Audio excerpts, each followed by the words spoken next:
I'm Elena Cruz, 38, and I've carved my path on my own terms.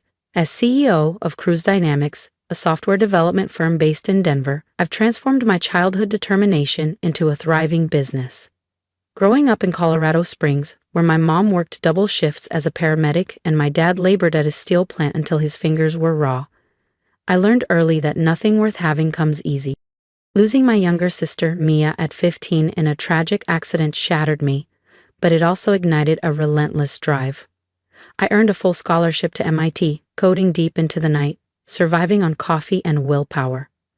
Alongside 2 college friends, I launched Cruz Dynamics in a tiny shared apartment. Today, we're a trusted partner for national retailers and tech startups alike.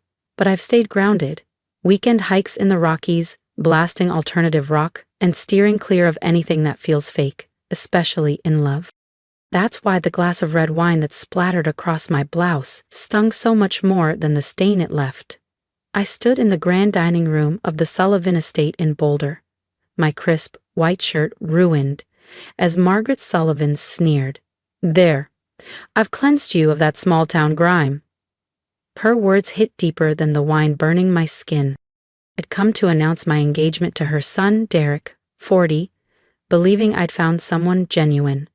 But Derek's cold, derisive laugh echoed mockingly through the room, crushing every ounce of hope I held. My carefully selected outfit, my neat bun, everything meant to mark this moment, felt like a costume worn by a fool. I wiped my face, heart racing, and locked eyes with Margaret's smug glare. Derek stood beside her, still chuckling, oblivious to the storm raging inside me. Thomas Sullivan, Derek's father and CEO of Sullivan Manufacturing, our key supplier, looked stunned, but said nothing. I'd kept my role as CEO of Cruz Dynamics hidden from Derek and his family, to see their true colors. Now, I saw them clearly.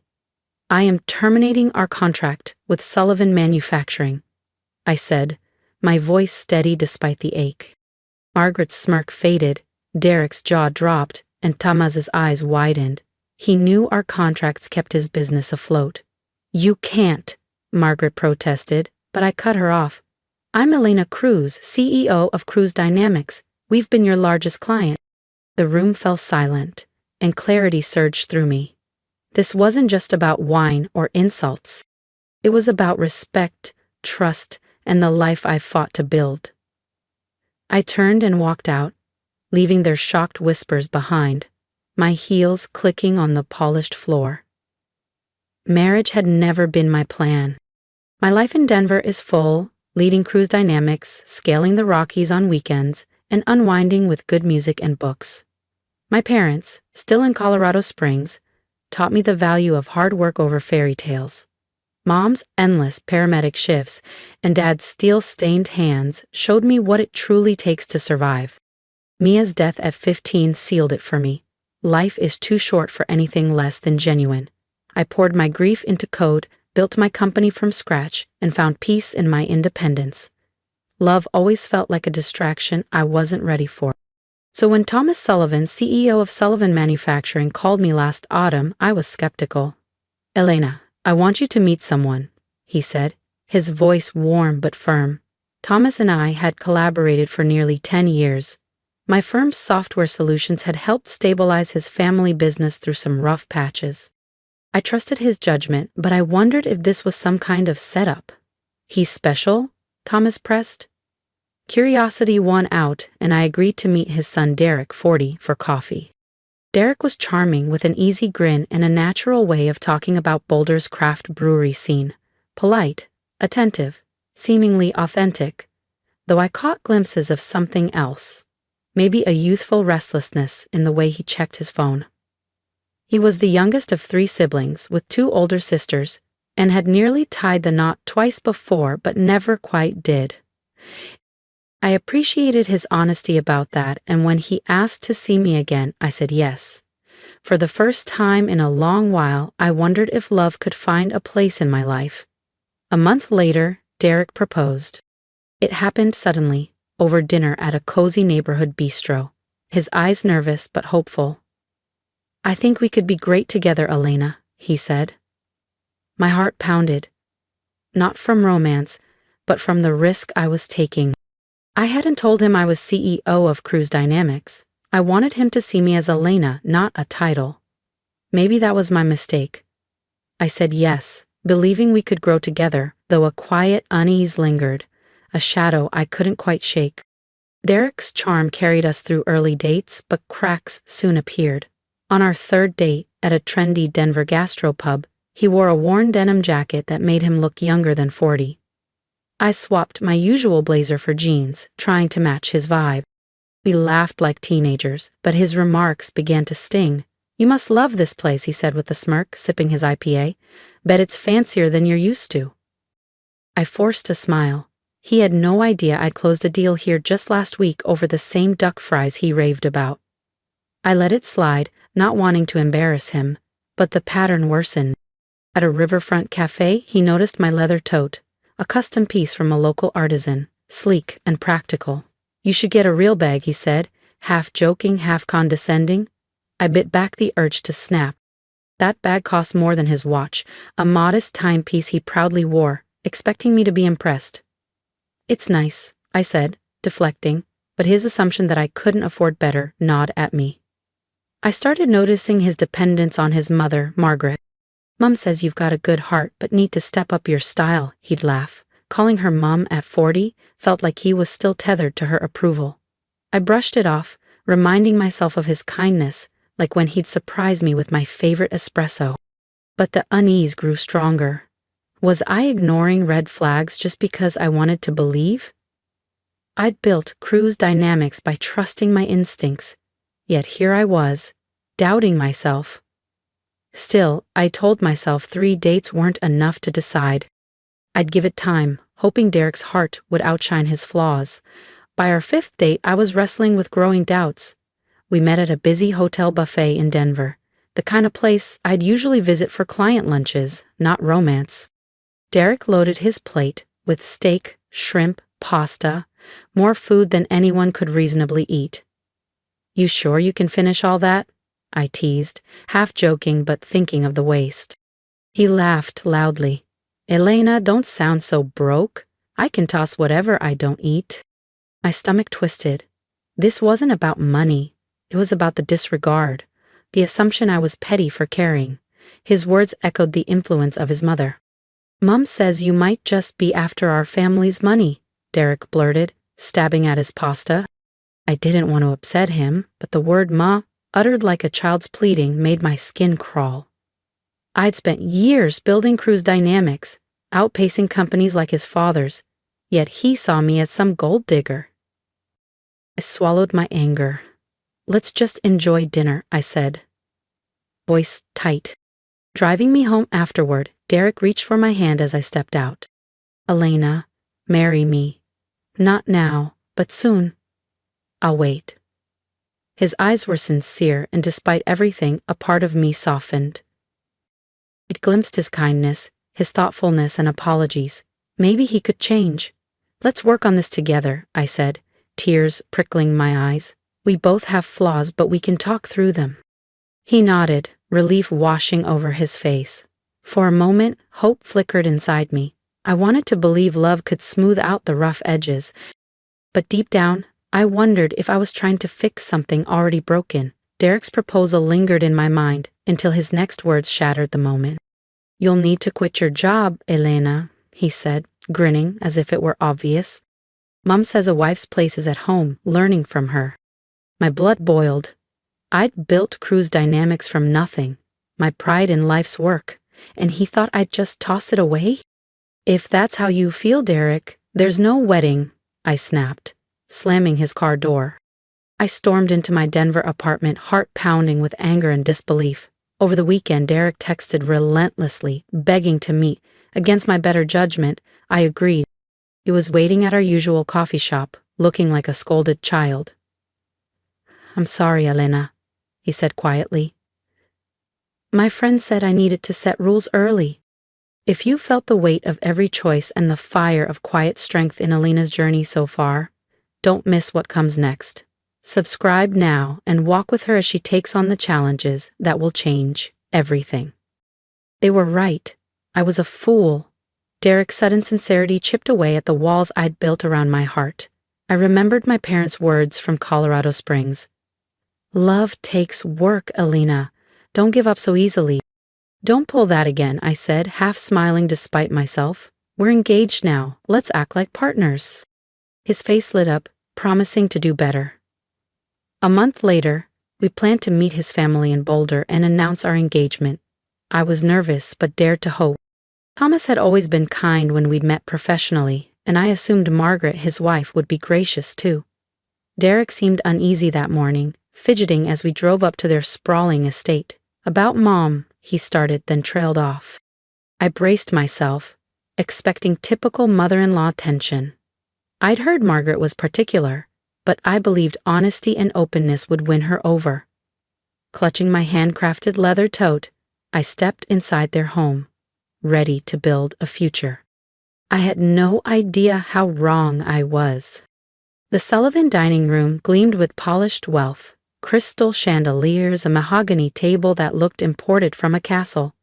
But the air was thick with something cold and heavy. I offered a warm smile and extended my hand to Margaret.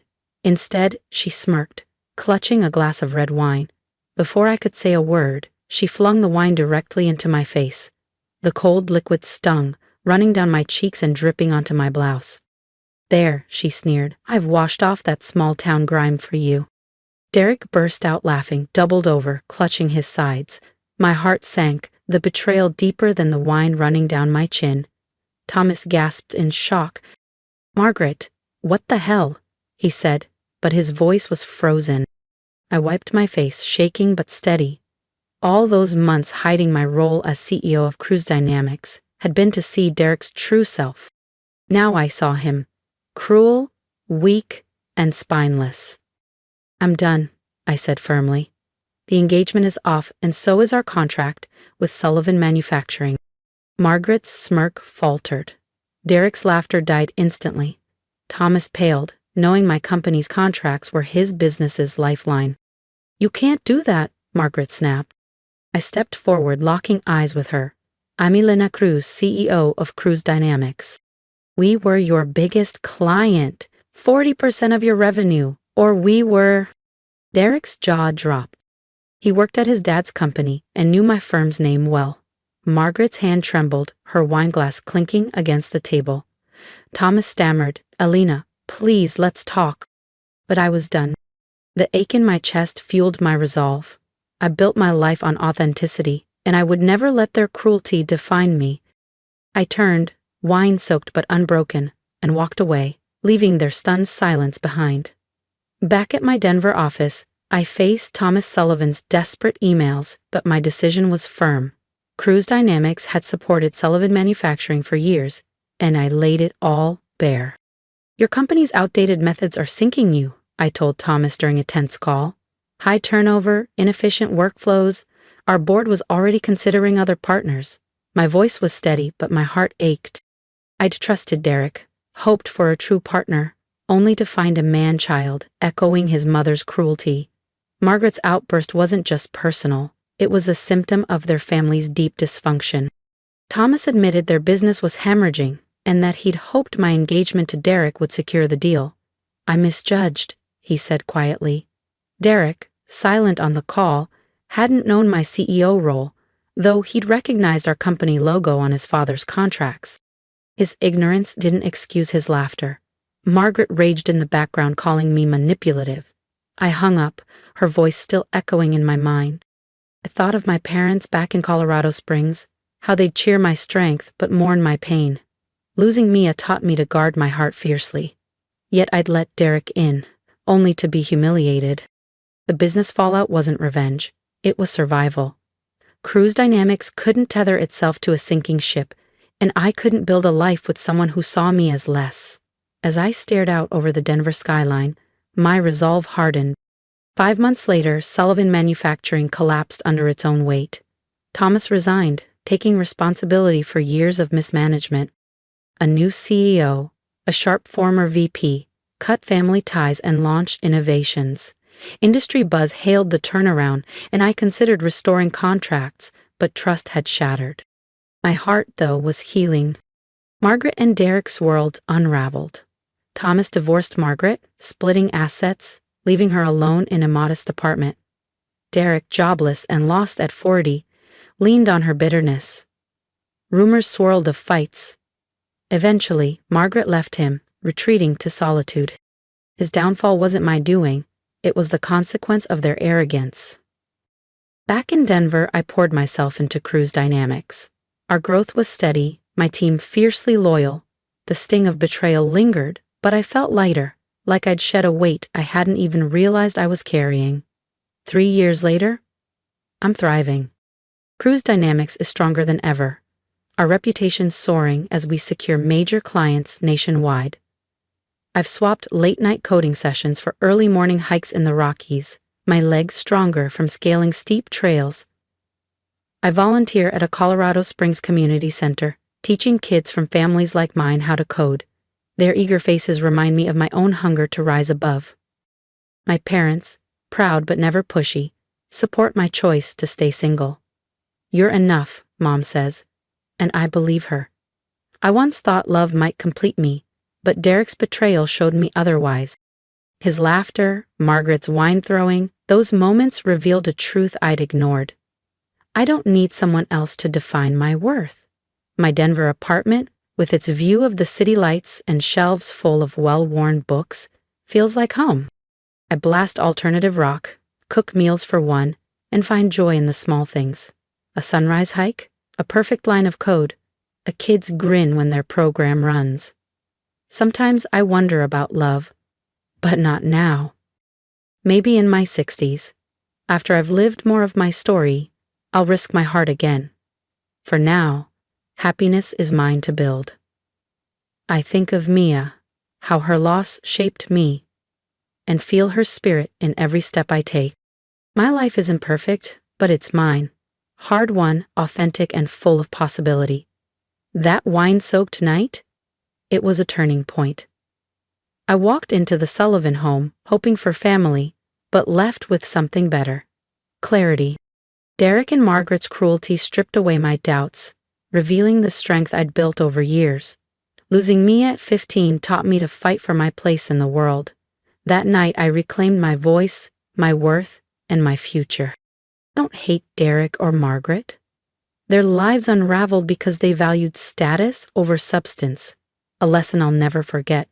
Thomas, now retired, sent me a letter last year, apologizing once more. He's trying to raise Derek into the man he never truly was. I hope they find peace. As for me, I'm not looking back. My days are full. Leading my team, hiking mountains, mentoring kids. Love may find me one day, but it won't define me. Happiness is a choice, one I make every day, rooted in the life I've built and the person I've become. To everyone who's followed my story, thank you. If it moved you, hit subscribe and join us, where every challenge shapes a story of resilience, heart, and new beginnings. Keep forging your own path. I'll meet you at the summit. If Elena's journey of strength and resilience has touched you, I'd love to hear your thoughts. Drop a comment to share your support or advice.